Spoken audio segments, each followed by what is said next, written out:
This is Acop, and for today's lesson, I will discuss to you about arithmetic sequence.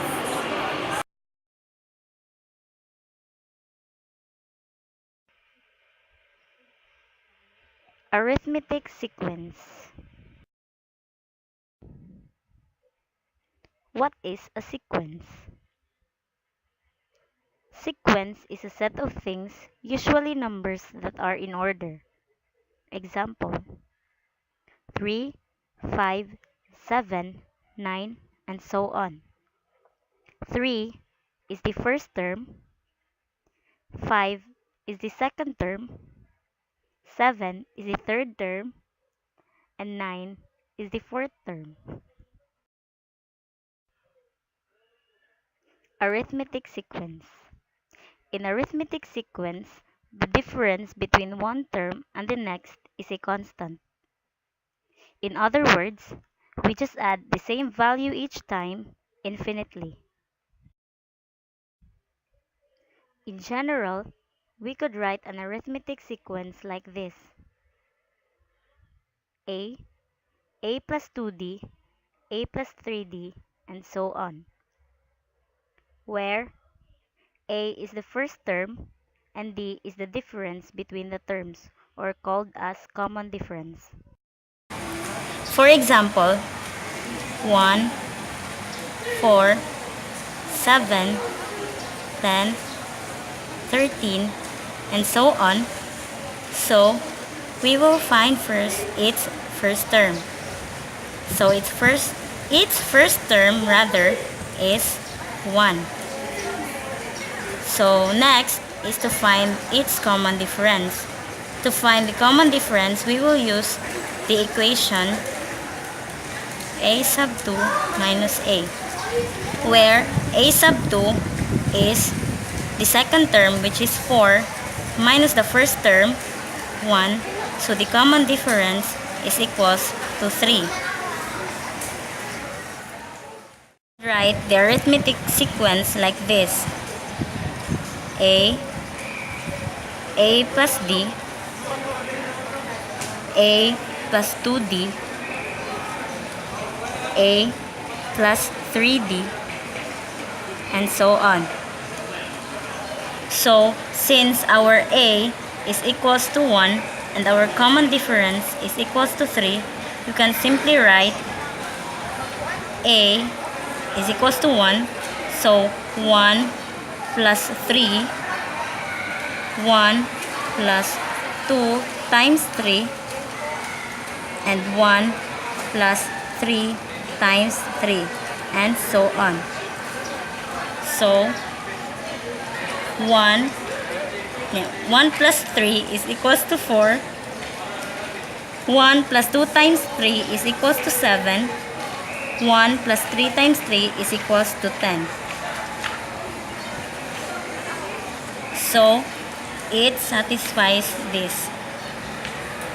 In finding the nth term of an arithmetic sequence, we will use the formula a sub n is equals to a plus d times n minus 1, where a sub n is the nth term and a is the first term, d is the common difference, and n is the number of terms.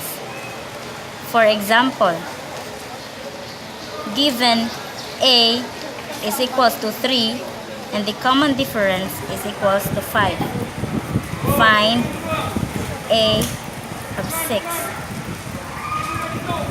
So, using the formula a sub n equals to a plus d times n minus 1. So, our a is 3 plus the common difference 5 times n, which is 6 minus 1. So, 3 plus 5 times 6 minus 1 is equals to 5. So, 3 plus 5 times 5, which is 25. So, the a sub 6 is equals to 28.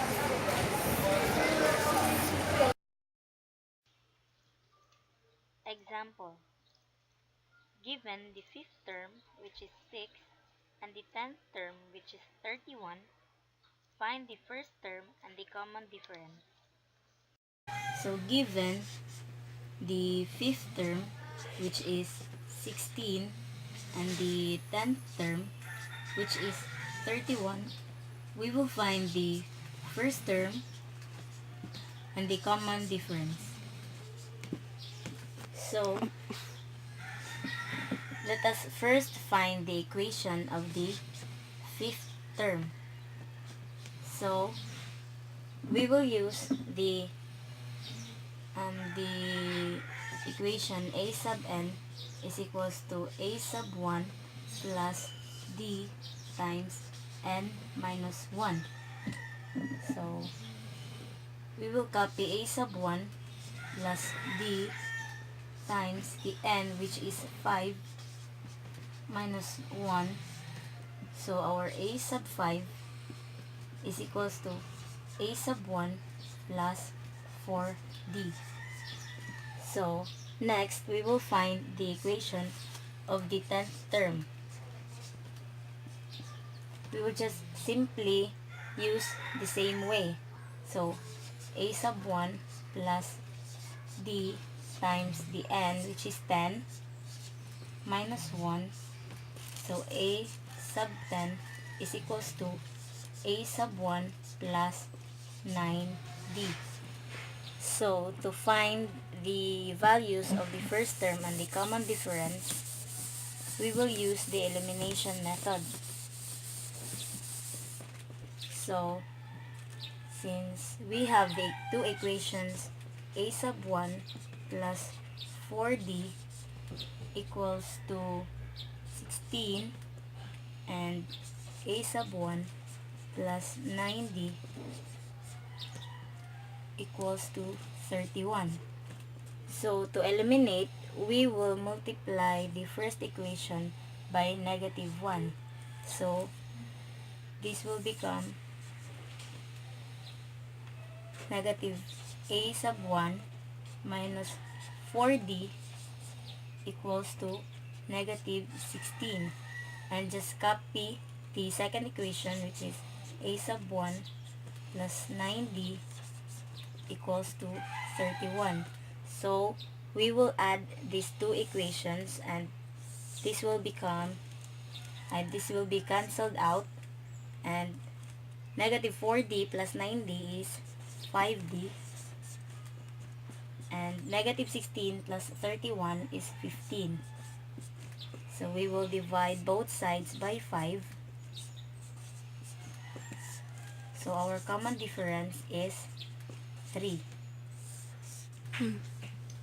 So, since we have already found our common difference, which is 3, we will now find our first term. So, we will use the first equation, which is a sub 1 plus 4d equals 16. So, we will simply substitute our common difference, which is 3, to the equation. So, a sub 1 plus 4 times 3 equals 16. So, a sub 1 plus 4 times 3, which is 12, equals 16. So, we will simply transpose our 12 to the left side to find our first term. So, a sub 1 is equals to 16 minus 12. So, our first term is equals to 4.